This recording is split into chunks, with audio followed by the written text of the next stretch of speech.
This Family Life News podcast is made possible by the support of listeners like you. It's the Noon Report from Family Life, bringing a Christian worldview to what's happening in New York, Pennsylvania, across the country, and around the world. Weather with Kevin Williams, plus special features and reports with the Family Life News team. Now, here's what's happening. Good afternoon and welcome to the broadcast. I'm Family Life News anchor Sarah Harnish. The heat dome expands today. New York and Pennsylvania will feel the pinch. Many towns topping 90 degrees. Ice cold lemonade! 130 million Americans under heat alerts, with thousands of cities nearing 100 degrees. That's about 10 to 15 degrees above normal, even for July. In Iowa, tens of thousands of cyclists pedaled hundreds of miles from one end of Iowa to the other for RAGBRAI, the world's longest recreational bike ride. No one's racing. And what's the hurry? Get back in your hot tent? You literally just feel a wall when you walk out the door. Farmers like Will Cannon have no choice but to be outdoors. You're sweating and the sweat won't even evaporate because there's so much humidity in the air. Kevin tells us when the cool down comes in a few minutes. It is time for Columbia University to pay up for anti-Semitism. The college has agreed to pay a $200 million settlement with the Trump administration over 3 years because of campus protests. CBS's Ed O'Keefe. The deal between Columbia University and the Trump administration has the school paying $221 million to the federal government in order to restore research money. The administration pulled the funding because of what it described as the Ivy League school's failure to squelch anti-Semitism on campus over the Israel-Hamas war. The multi-million-dollar settlement could put pressure on other schools like Harvard to also reach a deal. Reports indicate President Trump's name is mentioned in the Epstein files, and he was briefed on it by Attorney General Pam Bondi. Did she tell you at all that your name appeared in the file? No, she's given us just a very quick briefing, and in terms of the credibility of the different things that they've seen. NBC News explains. The Attorney General writing in a statement, nothing in the files warranted further investigation or prosecution, adding, as part of our routine briefing, we made the president aware of the findings. NBC's Kristen Welker says it's a trust-building exercise between the president and the American people about the relationship that Trump had with the late sex offender. Look, President Trump campaigned on a promise to release the Epstein files and even appointed people to high levels of the administration who were similarly outspoken on this issue. And here's the bottom line, guys, to really look ahead to. Will this resonate with voters once lawmakers are at home and they start holding town halls? That's when we'll really know just how much this may or may not have traction all across the country. Later today, Trump's Department of Justice will hold its first meeting with Ghislaine Maxwell, who's serving 20 years in prison for sex trafficking as Epstein's accomplice. Crews have reached the burning wreckage of a plane that crashed in a remote area of Russia near the border with China.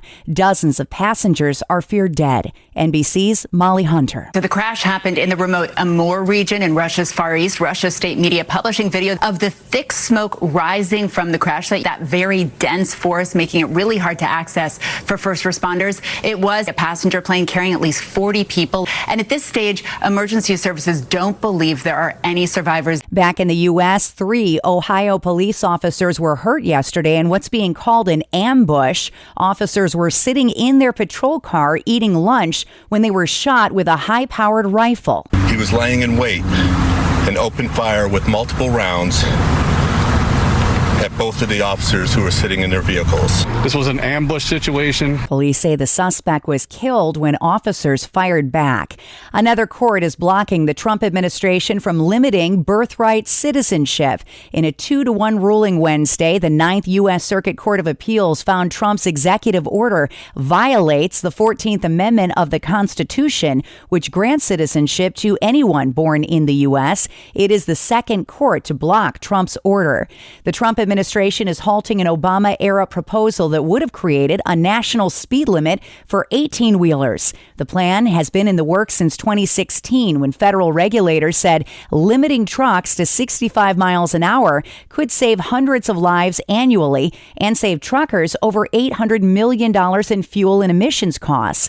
Regulators under the Trump administration, however, claim the proposal would raise trucking costs and could make matters worse by stalling traffic and slowing deliveries. They say it would result in more trucks being needed to ship the same amount of cargo in a given period.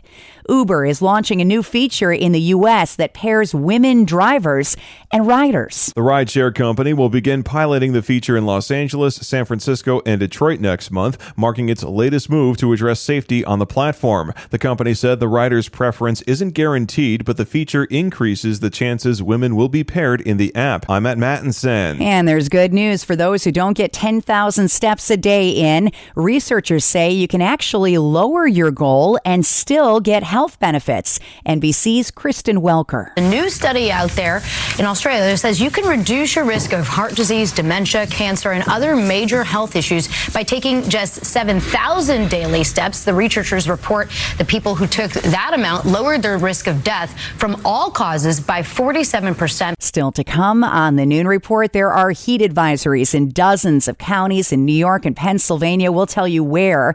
Buffalo Bills training camp is underway, and it is a packed house and bacteria making it unsafe to swim. A closer look after weather. Good afternoon. I'm Kevin Williams, tracking some toasty temperatures. We'll have forecast numbers and details coming up. We'll see you in 10. Thank you, Kevin. Checking the stories making news where you live across New York and Pennsylvania. Heat advisories are posted for western and central New York and eastern PA today. Meteorologist Liz Jerkowski is with the National Weather Service. Yeah, we do have another hot day today. It won't be as bad across Erie County, but for the people across Niagara County, we'll see temperatures up in the low 90s with the heat index values in the mid 90s. Jerkowski speaking with WBEN this morning. Where's like the cutoff line where we really start to see that heat ramp up? Mainly across Niagara County, so central Niagara County towards the lake shore, you'll see the hotter values. We're seeing those alerts from Niagara Falls to Syracuse, Rochester to Elmira. In Pennsylvania, alerts start south of Scranton and run all the way to Allentown, Reading, and Harrisburg. Buffalo Bills training camp is officially underway at St. John Fisher University, and fans from near and far were able to flock to the Rochester area to catch their favorite team in action ahead of the kickoff of the 2025 season. WBEN reporter Brayton Wilson was there and spoke with Brad from Livonia. Brad, another year of training camp is finally here at St. John Fisher in Pittsford. How exciting is it for you to be back? Yeah, it feels really good. You know, I try to come once a year, and looking forward to this season. I feel like the Bills are going to go get the 1 seed, go to the AFC Championship game in the final year in the stadium and win it and go to the Super Bowl. Wouldn't that be something? That would be awesome, yeah. What do you make of how the way the tickets are issued this year? I know that in years past it was pretty much, oh, hey, you know, they're available at Tops or Wegmans. You can pick them up for free, and, you know, it's now a lottery system. I mean, that's pretty significant, right? Yeah, I think so. I think it's probably a fair way to do it, honestly. The demand is so much higher than, you know, I've been coming here for 15 years or whatever. So during the drought, you could get a ticket anytime you wanted, right? And now there's just such demand that it's probably a fair way to do it, I guess. Because of popularity, tickets are more limited this year. Fans that were not season ticket holders were required to enter a lottery system with hopes that their names would be drawn. They're also limited to 4 seats. Bacteria is making some beaches in Buffalo unsafe to swim. Lake Erie and Lake Ontario beaches are well known and beloved for residents of the area, but high pollution has been making swimmers sick. Dave Mazurs with the Environment New York Research and Policy Center. To understand the risk of pollution at our beaches and what it poses to our health, our researchers looked at tests for bacteria that indicate the likely presence of fecal matter and pathogens at over 335 New York beaches. Now let's just say, swimming in poopy water is just plain gross, and it causes an astonishing number of people to get sick every single year. So what we found is quite alarming. Woodlawn Beach State Park exceeded water safety limits on more days than any other beach in 2024. The beach water tested potentially unsafe for swimming with higher bacteria levels on 37 days during the 2024 beach season. That's 1/3 of the days tested for water quality at this beach. The issues with the water come from sewer problems along with fecal matter that cause the water to be unsafe for people to swim in. The group is calling for changes to make the beaches safer. New legislation in New York might make it more affordable to replace your septic system. Governor Kathy Hochul announced eligible property owners can be reimbursed 50% of costs up to $10,000 for the installation of a conventional system. That shoots up to 75% of eligible costs, about $25,000 for an enhanced system. The state says the goal is to help reduce water pollution. 2 people are safe after being rescued from a burning boat on Lake Erie Wednesday morning. The Coast Guard responded to the fire near Ralph Wilson State Park and picked up the boaters off the vessel. The 2 received medical attention, but no injuries were reported. Right now, an investigation into the boat blaze is underway. Pennsylvania Governor Josh Shapiro is criticizing New York mayoral candidate Zohran Mamdani for not condemning what he calls blatantly anti-Semitic rhetoric. Shapiro told Jewish Insider that Mamdani needs to speak with moral clarity and reject extremist language from his supporters. Mamdani is challenging Mayor Eric Adams and has faced backlash for past comments about Israel and Gaza as he runs for mayor of New York City.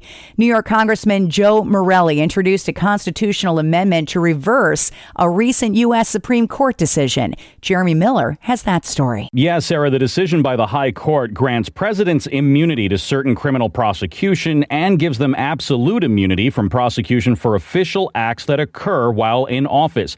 The proposed amendment would change that and ensure presidents do not have the power to pardon themselves. Critics say the proposal would undermine the Constitution's original intent to grant some level of legal protection to the commander-in-chief.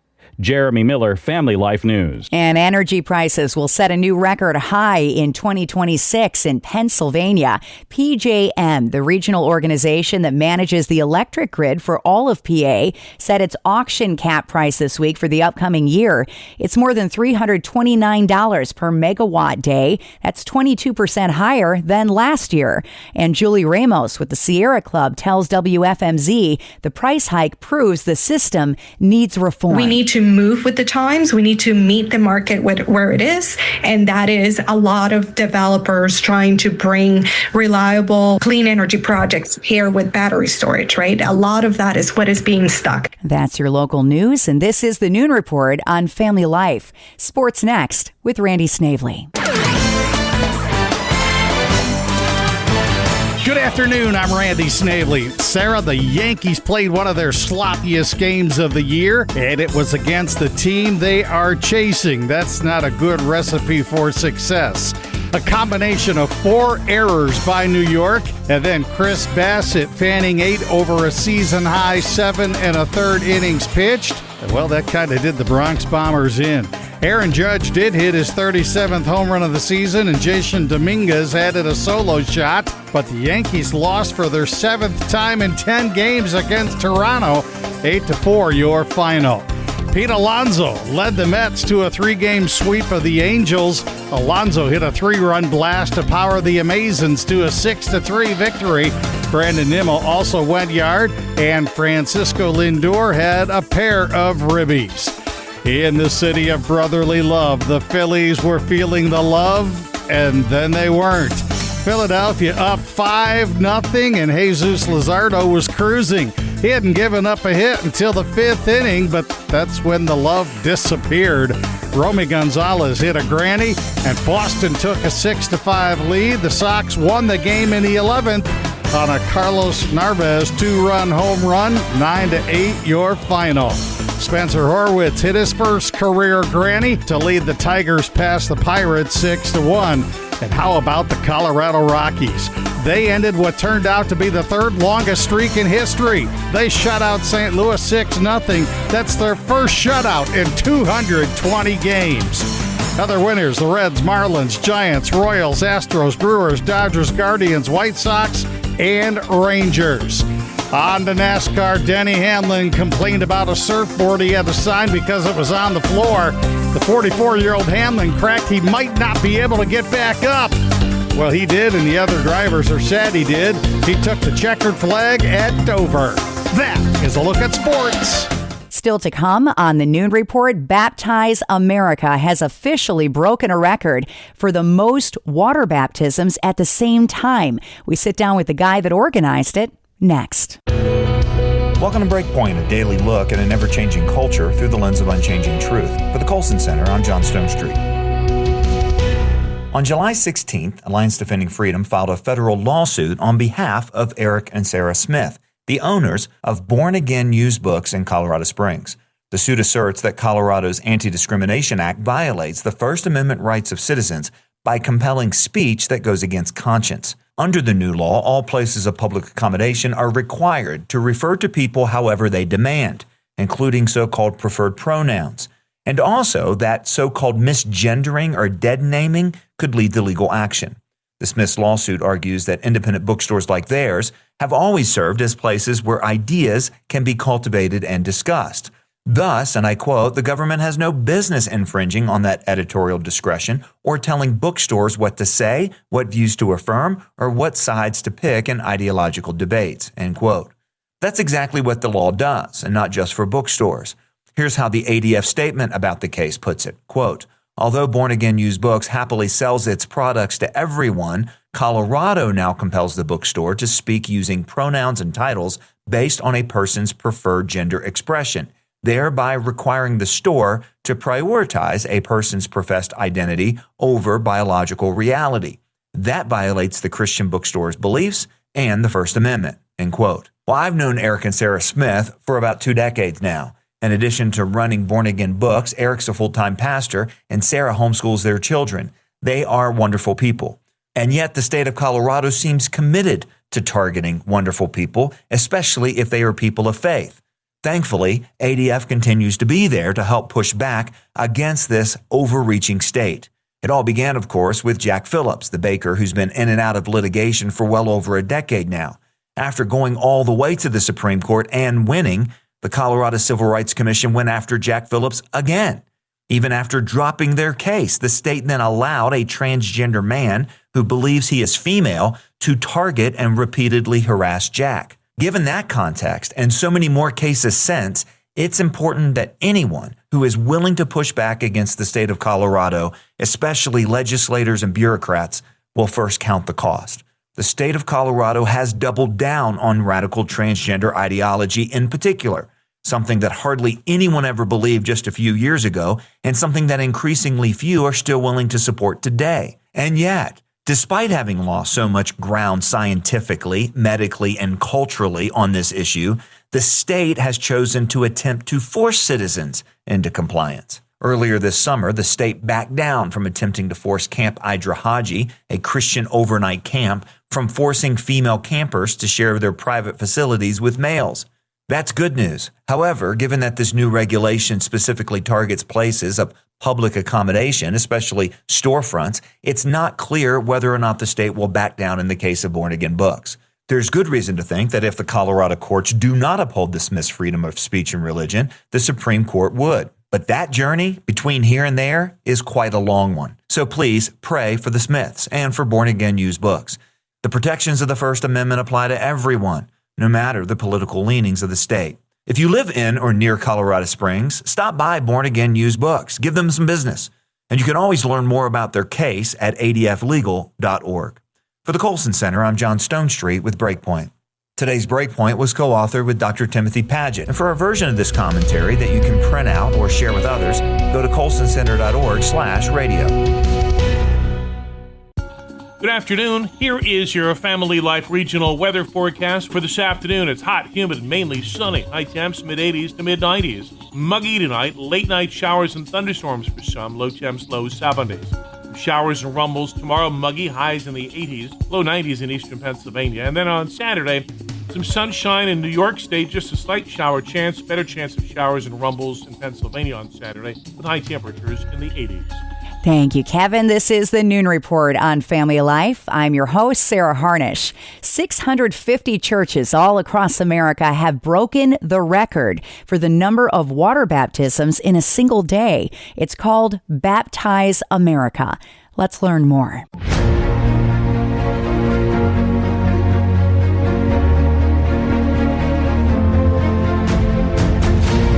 This is Faith Under Fire. We take you straight to the voices on the front lines of religious battlegrounds. I'm news anchor Sarah Harnish, and with me today, Pastor Mark Francy. We're talking Baptize America. We have an update on the Baptize America event held in June. They did break a record. It was the largest synchronized baptism event in American history. 27,000 people baptized across all 50 states on June 8th, 2025, Pentecost Sunday. The event involved over 650 churches and culminated in a massive gathering at Pirates Cove in California. Just felt like God was there. Every single state is represented, hundreds of churches in some states. I really think that the coolest part about being out there is just experiencing people experiencing Jesus. If it wasn't for her prayers and if it wasn't for God's grace, I'd either be dead or in jail, because that's the activities I was involved in. God was pulling on my heartstrings to, come out here and finally accept Jesus as my Savior. Organizer Pastor Mark Francy sat down with the Family Life News team. We're looking to unite the church under the one thing that we all agree on as believers, which is the Great Commission to go make disciples of all nations, baptizing them. We're going to start with America, but we believe it's going to go to the ends of the earth. Hey, we believe so too, and you're going to do it again in 2026. So if churches want to take part, all they have to do is go to baptize.org. Tell me how it works. Well, you can go to the website, sign your church up to be a host church. We're marketing all over the country, and the goal is to get people that are interested in taking their next step with God. I know a lot of people, they don't understand everything about Christianity, but they seem to understand that the birth of Jesus was good at Christmas, the resurrection of Jesus was good at Easter, and the third day that really non-believers understand is there's something powerful about water baptism. They can't quite explain why, but if they show up to one of these churches, they're going to hear a clear gospel presentation at every church signed up. They're going to hear an explanation of what water baptism is, and we're going to get them started on the journey of discipleship being connected to a local church.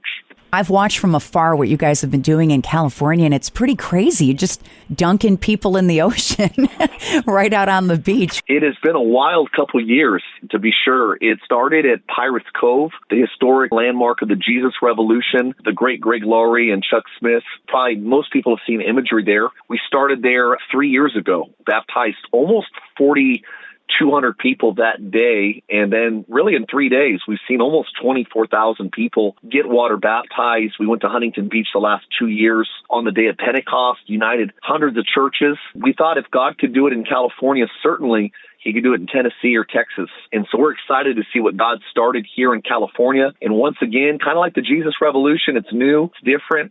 But I do think it's cut from the same cloth that there is a spiritual awakening that has begun again in America. There has been mass revival. We're not just seeing it on Huntington Beach in California, but on college campuses in other countries like South Korea. What is going on? I think God determines and chooses when these windows of grace are opened up.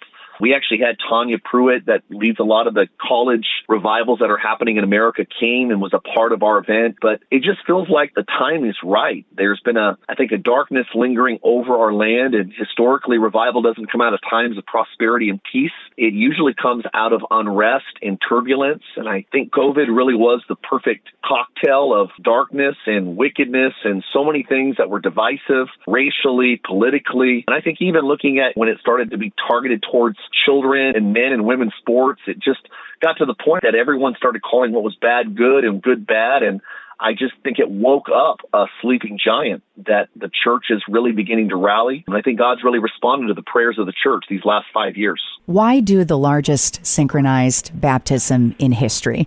What message does that send? The prayer of Jesus Christ in John 17 was that the disciples would become one as He was one with the Father and with the Holy Spirit. I think that when we start seeing the church unite, obviously there's differences and distinctions, and it takes all types of churches, all types of denominations to reach all types of people. There is something in unity. I have 2 daughters. When I see them getting along and loving each other and caring for one another, it touches a part in my heart as a father that nothing else does. And so I think sending a message to the world that maybe the one thing we can all agree on outside of the empty tomb and the virgin birth is the fact that we're supposed to go into the world, preach the good news of Jesus Christ, and to start discipleship with getting people water baptized. I think it sends a beautiful message of unity, that God's church can agree on this major tenet of our faith. The movement is massive. Where do you want this to go? Well, we're believing God. Right now, we're having some days 50 to 100 churches sign up to get baptized. Obviously, folks like yourself that are helping us get the news out, it's a great blessing. I'm a local church pastor. I was not looking for another job to do, but everything great in life starts with God's voice and his whisper. And we really felt like this is something we were supposed to offer. Unite the church, organize this initiative. God's given us the resources to do that. And so we put this together. But if you're a pastor, a leader of a church listening, you want to sign your church up to be a part of it, our heart is to help lost people that are not walking with Jesus get into your church, hear the good news, get water baptized, and get connected. Our church has grown by about 300 people just since our last big baptism that we did. We have the proof in California of churches growing by 5, 10, 15% after they've really promoted getting these people into their church to hear the good news and get water baptized. Why does baptism matter to God? I think it's our way of identifying his death, his burial, and his resurrection. I think that Jesus Christ came to the earth the first time on the heels of a national water baptism movement with John the Baptist. There's something in baptism that's identifying in death, burial, and resurrection, but also Jesus washing us and making us clean. I think it really is an outward sign of an internal repentance. And I think that when a nation can do that, and I even believe that maybe, could it be that Jesus comes a second time on the heels of a global water baptism movement? That's what we're believing for. But baptism is one of the things that Jesus commanded us to go out and to do. So we're excited to be a part of helping churches do that. Do you think that there's been a shift in Christianity post-COVID? Because sitting in this seat and just kind of looking out over all the news every day, we're seeing record numbers of people reading the Bible, record numbers of men engaging. YouVersion is about to cross 1 billion people reading God's word digitally. Yes. There are these mass baptisms that are happening, and this is after decades of Christianity, definitely in America, being the underdog. Why the boldness all of a sudden? That's a great question, Sarah. I just think that when darkness gets dark enough, it starts to wake up the light inside of the church.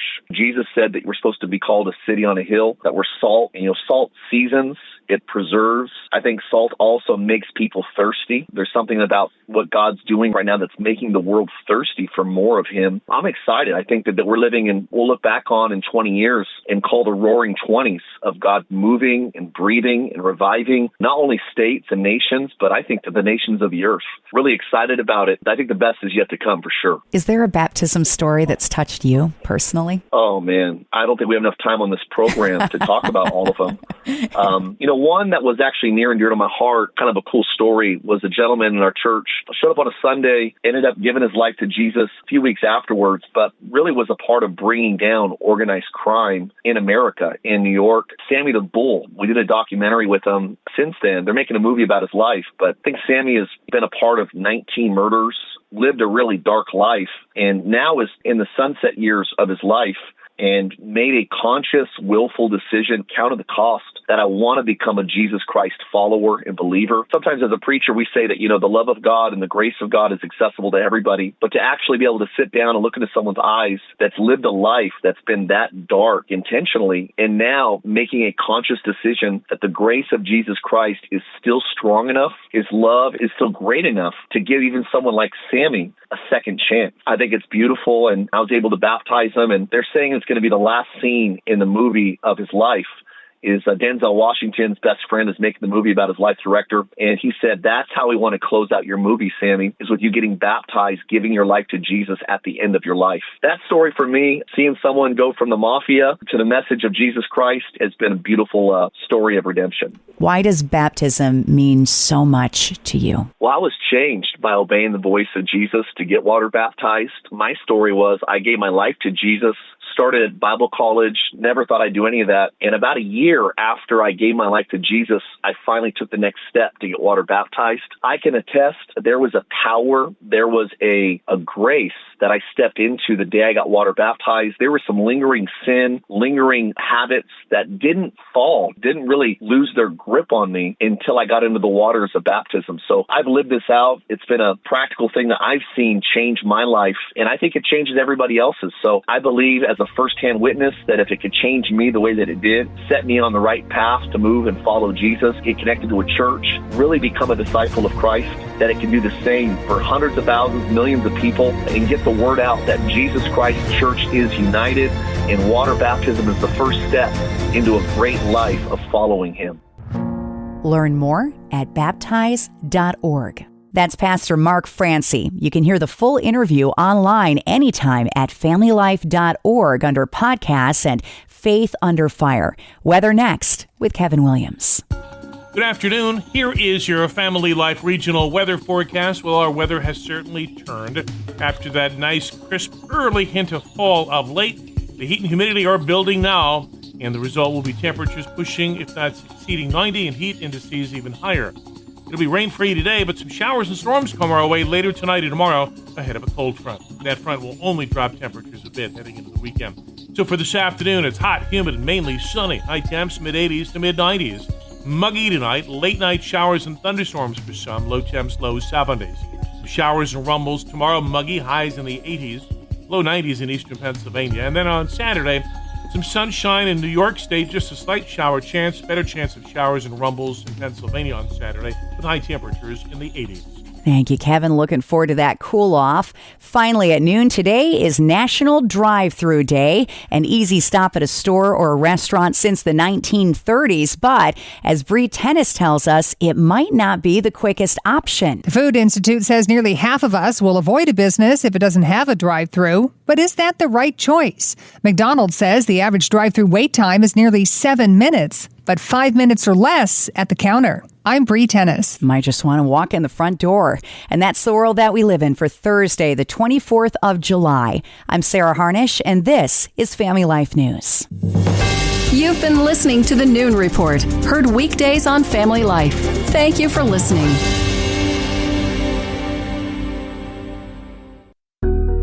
Thank you for listening to this Family Life News podcast. If you've been encouraged by what you've heard, please share it with others and click the subscribe button to automatically receive future episodes. Family Life is a listener-supported ministry. Podcasts like this are made possible by your financial partnership. Find out more at familylife.org.